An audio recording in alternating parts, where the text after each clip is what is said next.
Correct. That aspect gets solidified in sleep, when you're relaxing, when you're resting, when you're chilling, or when you're meditating. Your identity happens when there is no gym trainer and you're still dropping down and giving yourself 10 more push-ups, because that is who you are now.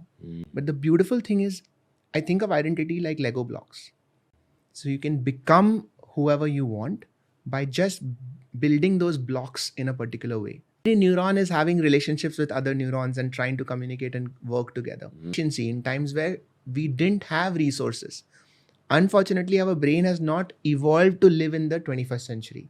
It still thinks that we are in the Stone Age. It still thinks that if there is a high calorie food in front of you, eat it. When will you get the next one? You will have to cross the desert to find the next fruit. Eat jitna mila khao. Similarly for social validation. Social validation is a huge, powerful motivator in your brain. So when somebody says, I don't like you, why does it feel so bad? Because in your mind, the tribe is kicking you out. And in the jungle, if the tribe kicks you out, you are dead.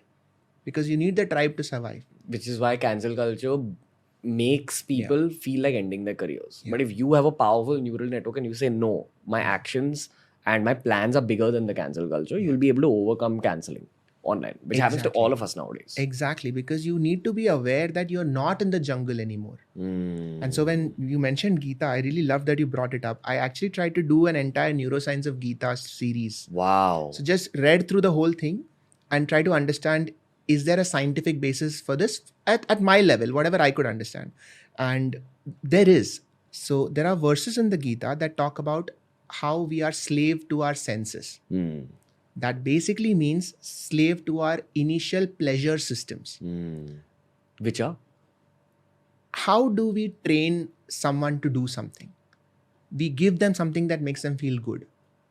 So if you have a dog, you give it a treat. Every time it poops where you tell it, it sits where you tell it, you give it a treat. The dopamine network in the brain is the treat that the brain gives itself.